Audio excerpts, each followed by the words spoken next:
আমি একটা দলের নাম বলবো না, তারা কিন্তু ওই চাঁদা সংগ্রহ করে দাওয়াত দিতে যেয়ে তাতে করে তো দুইটা কাজ হয়। একটা হলে যে সে দলের কথা বলে আসলো, দ্বিতীয় হলে যে দলের পক্ষে 2 আনা 4 আনা হলেও তারা কন্ট্রিবিউশন নিয়ে আসলো। আমরা ফেসিবাদ মুক্ত বাংলাদেশে ফেসিবাদ বিরোধী যে জাতীয় ঐক্য এবং সেন্টিমেন্ট সৃষ্টি হয়েছে সেটাকে ধরে রাখতে হবে। এই ঐক্য এবং এই মনোভাব এবং মানুষের এই আকাঙ্ক্ষা আমাদেরকে বুঝতে হবে।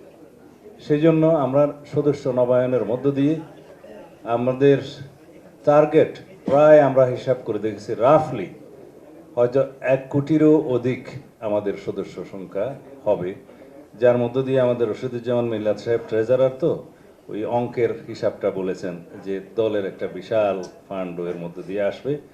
এবং ওই এটা আমি একটা দলের নাম বলবো না, তারা কিন্তু ওই চাঁদা সংগ্রহ করে দাওয়াত দিতে যেয়ে তাতে করে তো দুইটা কাজ হয়। একটা হলে যে সে দলের কথা বলে আসলো, দ্বিতীয় হলে যে দলের পক্ষে 2 আনা 4 আনা হলেও তারা কন্ট্রিবিউশন নিয়ে আসলো। এটা একটা বিশাল প্রচারণাও বটে মাঠ পর্যায়ে। তা আমরা যখন সদস্য নবায়ন করতে যাব তৃণমূল পর্যায়ে, তখন সে উৎসাহে ফর্মটা পূরণ করবে এবং দলের জন্য কিছু অবদানও রাখবে। সেটা দুইটা কাজের মধ্য দিয়ে আগামী নির্বাচনে 2-1টা কথাও তাকে বলা যাবে।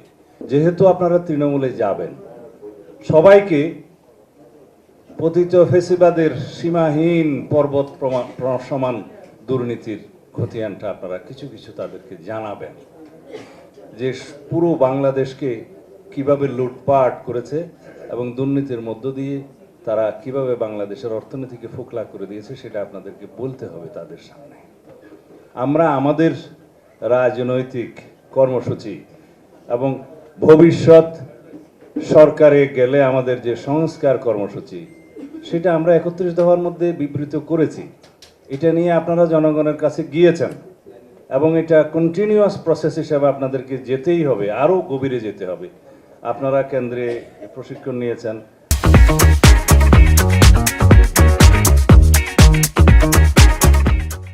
তারপরে বিভাগীয় পর্যায়ে গিয়েছেন, জেলা পর্যায়ে গিয়েছেন, বিভিন্ন প্রতিষ্ঠানে গিয়েছেন।